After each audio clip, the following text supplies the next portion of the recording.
അപ്പോൾ surface to volume റേഷ്യോയും അതിൻ്റെ സിഗ്നിഫിക്കൻസും nano കെമിസ്ട്രിയിൽ important ആയിട്ട് വരുന്നുള്ള ഒരു ടോപ്പിക്കാണ് കേട്ടോ. അപ്പോൾ സർഫസ് ടു വോളിയം റേഷ്യോ, അത് തന്നെ റേഷ്യോ എന്ന് പറഞ്ഞാൽ നമ്മളൊരു ഫ്രാക്ഷൻ കാണാം, എന്തിൻ്റെ, സർഫസിൻ്റെയും വോളിയത്തിൻ്റെയും, അതിൻ്റെ ഒരു ഫ്രാക്ഷനെ റേഷ്യോനെയാണ് നമ്മൾ എന്ത് വിളിക്കുന്നത്, സർഫസ് ടു വോളിയം റേഷ്യോ എന്ന് വിളിക്കുന്നത്. അപ്പോൾ ഇത് ആ ഡെഫിനേഷൻ നോക്കി നോക്കാം. റേഷ്യോ ഓഫ് ഇറ്റ്സ്, ഒരു ഒബ്ജക്റ്റിൻ്റെ ratio of its surface area S വെച്ചിട്ട് ഡിനോട്ട് ചെയ്യുന്നു, ടു ഇറ്റ്സ് വോളിയം, അതിൻ്റെ തന്നെ വോളിയം. ഒരു ഒബ്ജക്റ്റ് എടുത്തു കഴിഞ്ഞാൽ അതിൻ്റെ സർഫസ് ഏരിയൻ്റെയും അതിൻ്റെ വോളിയത്തിൻ്റെ റേഷ്യോനാണ് നമ്മൾ എന്ത് വിളിക്കുന്നത്, surface area to volume ratio.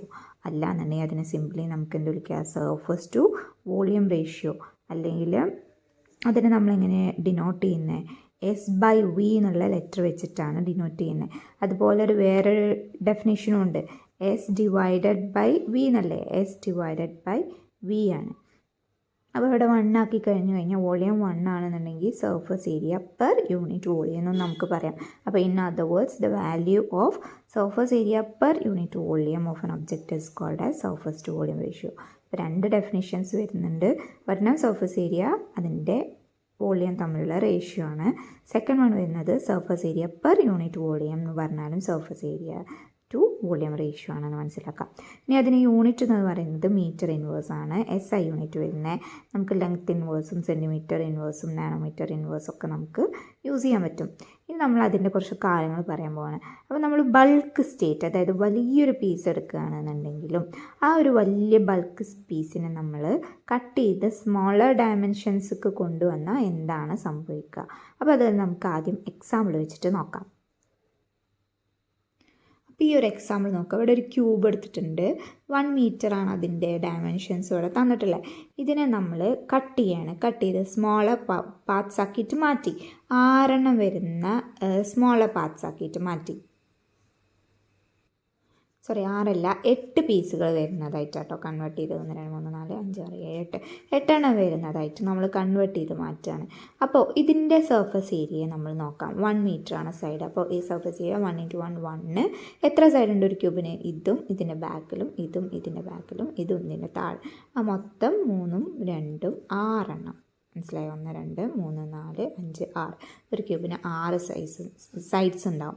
അപ്പോൾ അതിൻ്റെ മൊത്തം സർഫസ് ഏരിയ എന്ന് പറഞ്ഞാൽ 6 × 1 = 6 മീറ്റർ സ്ക്വയർ ആയിട്ട് വരും. ഇനി ഇവിടെ നമ്മൾ 8 പീസസ് ആയിട്ട് കൺവേർട്ട് ചെയ്തു. ഓരോന്നിൻ്റെയും സൈഡ് എത്രയാണ്, 0.5. അപ്പോൾ ഒരു ക്യൂബിൻ്റെ സർഫസ് ഏരിയ എന്ന് പറയുന്നത് 6 × 0.5 സ്ക്വയർ ആണ്. അപ്പോൾ ഇങ്ങനെ എത്ര എണ്ണം ഉണ്ട്, നമുക്കിവിടെ 8 എണ്ണം ഉണ്ട്. അപ്പോൾ 8 ക്യൂബിൻ്റെ സർഫസ് ഏരിയ 8 × 6 × 0.5 സ്ക്വയർ. അപ്പോൾ എത്ര നമുക്ക് കിട്ടി, 12 മീറ്റർ ക്യൂബ് എന്ന് കിട്ടി. മനസ്സിലായോ വേരിയേഷൻ? ഇവിടെ എത്രയും നമുക്ക് കിട്ടിയത് സർഫസ് ഏരിയ, ഒരു ബൾക്കായിട്ടുള്ള സിംഗിൾ ക്യൂബായിരുന്നപ്പോൾ 6 മീറ്റർ സ്ക്വയർ ആയിരുന്നു.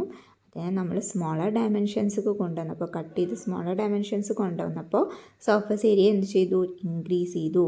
അപ്പോൾ വലിയൊരു പീസ് എടുത്ത് അതിനെ കട്ട് ചെയ്ത് ചെറുതാക്കി കഴിഞ്ഞാൽ അവിടെ സർഫസ് ഏരിയ എന്താ ചെയ്യുക, ഇൻക്രീസ് ചെയ്യും. പക്ഷേ വോളിയത്തിന് വല്ല ചേഞ്ച് ഉണ്ടോ, 1 മീറ്റർ ക്യൂബ്. വോളിയത്തിന് അവിടെ എന്തില്ല, ചേഞ്ച് ഇല്ല.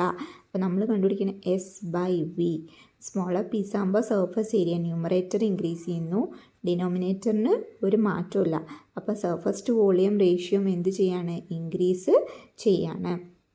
സ്മോളർ ഡയമെൻഷൻസ്ക്ക് വരുമ്പോൾ നമ്മുടെ ഫസ്റ്റ് വോളിയം റേഷ്യോ എന്ത് ചെയ്യും, ഇൻക്രീസ് ചെയ്യും. ആ പോയിൻ്റാണ് നമുക്ക് ഇവിടുന്ന് മനസ്സിലാക്കാനുള്ളത്. ഓക്കെ, ഇനി ഈ ഒരു ഭാഗം വായിച്ചു നോക്കിയാൽ നമുക്ക് മനസ്സിലാവട്ടോ, അവിടെ പറയുന്ന കാര്യങ്ങളാണ് ഇവിടെ പറഞ്ഞിട്ടുള്ളത്. ബൾക്ക് സ്റ്റേറ്റിൽ നിന്ന് സ്മോളർ ഡയമെൻഷൻക്ക് ആകുമ്പോൾ എന്താണ്, സർഫസ് ഏരിയ ഇൻക്രീസ് ചെയ്യുന്നുണ്ട്.